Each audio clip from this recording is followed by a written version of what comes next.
a gully or tide race or something, so therefore you may be, actually having a more upright stroke. Now, if you take this to extremes, you end up with this, okay? Now this is the Marmite of kayaking. This is a Greenland stick, okay? Here's a Greenland stick, which you can obviously tell that I prefer to use them as a garment rail than a paddle, okay? A beautiful piece of wood. In truth, it's amazing what some people can do with them, alright? And if you probably were clever enough to work out the mass, the surface area of that is probably equal to or greater than the standard surface area of one of those blades. The difference is it's distributed over a longer area. It might be narrower, but over a much further area. So all of this Greenland paddling has evolved from Inuits, Eskimos, and they possibly fashioned their paddles from whatever bits of wood they found.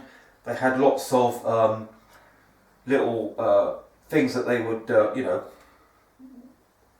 work out their paddle sizes from, different sort of lengths from their elbow to the finger and the hand, and basically it is a lovely, graceful style of paddling. People can get very into the Greenland rolling. There's probably over 30 different rolls, and it's almost a separate sport and discipline in itself. Well, one thing I would say is if you have got elbow or shoulder injuries, this is quite a nice style of paddling, and it certainly does take some pressure off of those points. I haven't really persevered with it, but on a not too bumpy day, I quite enjoy it. By all means, research it. There's lots of videos on it.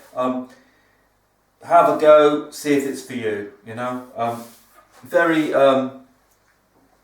traditional paddle. Okay, that's obviously a modern version of it's obviously a wooden Inuit Greenland paddle, because it's carbon fibre and it's in 3 pieces.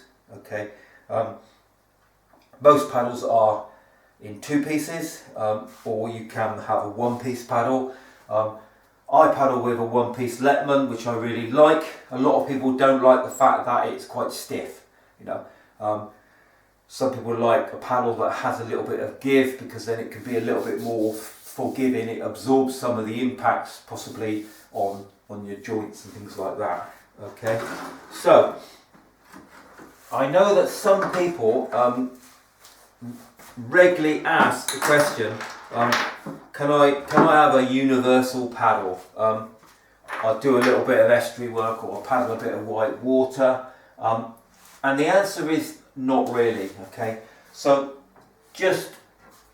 I've thrown into the mix a kind of a white water playboating paddle, and you can see that the blade shape is totally different. Okay, quite a large surface area, and you can actually see the shape is slightly cranked. Now, if this was the water line, the reason why it's like that is because they don't paddle with a nice high angle. Okay, they don't paddle driving forward like that. It's quite low, so that low angle still remains a lot of paddle blade in the water, giving them purchase. And generally, the paddles are quite short. The boats are very short. They probably have a much higher cadence if they need to get some speed up. So this would be really, really hard work on a 16, 17 foot sea kayak. Okay, so I'm sorry to say, but no, you can't have one paddle that does all things. Alright, so that is a whitewater playboat style of paddle.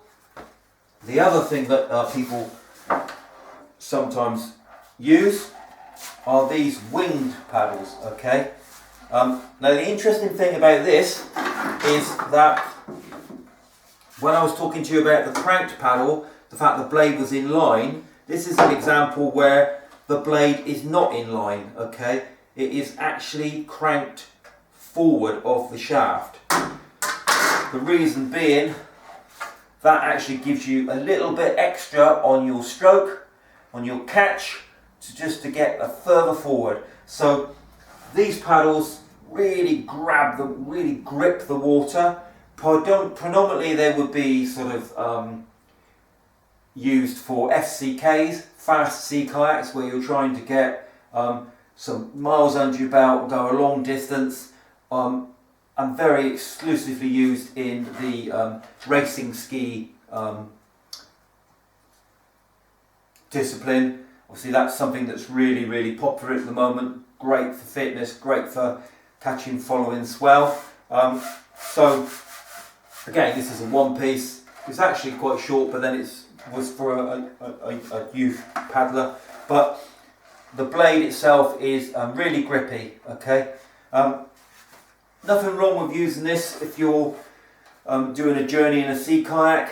Some people say, and I agree, it's not the most suitable blade when you have to do other strokes, particularly rolling. Rolling with that can be quite entertaining, and you know, you can catch a crab quite easily, because obviously it's a lot more complex in shape than the more flatter sea kayak blade. And again, this has a straight shaft, but the paddle is cranked in front, not in line.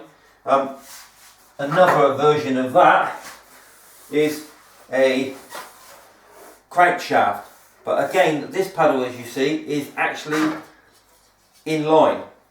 It's set back from the centre, but it is parallel with that axis, if you see what I mean. So that's a winged paddle, longer, a winged paddle, and it's cranked. And interestingly, because you're never going to roll up a wave ski, racing ski, it's got a completely round shaft, so there's no indexing on that one. Okay, in fairness, this is quite an old paddle, but again, the principle of gripping the water. Okay, so that's another version of a winged paddle. All right, so these are all the sorts of paddles that potentially you would paddle with. You know, there are a major investment. Probably the second most expensive thing after buying your boat. It's not, you know, it's not unheard of if you want to get something that's relatively light, carbon fibre or something, that you could be spending £350, £400. So you do want to look after it. Most of the time, more damage gets done chucked in the back of the van. So a padded bag is quite a good idea. You can buy them for one piece or for split paddles. But the one thing you would possibly want to consider is we always need to carry a spare pair of paddles, just in case we have a breakage. It's not unheard of that you could snap a paddle bracing on a big wave, surfing or something, or take a swim on a windy day, and you probably may have let go of your paddle and you've swam to your boat and it's never seen again. I've actually witnessed that, where we've never saw the paddle ever again. The guy took a swim. So some people would say, well, if I'm paddling with my cranked Werners and I lose one, I'm so happy and comfortable and familiar, I like those paddles, I want to have another set ready and available on my deck. Well, that's fine, but reality is, and this is only my personal thoughts, reality is, you know, those paddles may sit on your deck for 2, 3, 4 years and actually never get used. Because in the 5 years I've been paddling sea kayaking, I snapped one paddle, and in fairness, it was quite big surf. I actually just, because I've got a background in C1 slalom paddling, I actually came in using the half that I still had as a C1 paddle. It was quite good fun actually. And the thing was, I never actually got the paddle out. So what I'm saying is, it's a massive investment to be sat on the front of your deck and never used. Okay, so you may consider, well, maybe my second set, for emergencies, won't necessarily be quite so upmarket. You know, if you got the money, splash the cash, that's fine. But if you then go down the route of buying, you know, a second-hand paddle, just ensure that it is serviceable when you need it. Particularly with, you know, things like making sure you've got a key to lock it or unlock it, and make sure it hasn't seized. This paddle here has always been left together. It's impossible to take it apart now. This one's the same. Okay, so like everything, there should be an element of housekeeping and maintenance to it. All right. Hopefully that has unlocked some of the myths about paddles. Lots of options.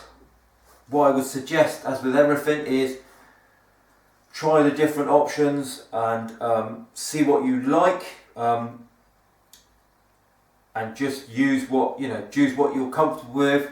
It's no good going out in big surf if that really terrifies you and you feel like you're paddling with a toothpick, you know, or going out using a wing paddle. If your preferred paddle is something like that, then, you know, great, crack on, that's what you want.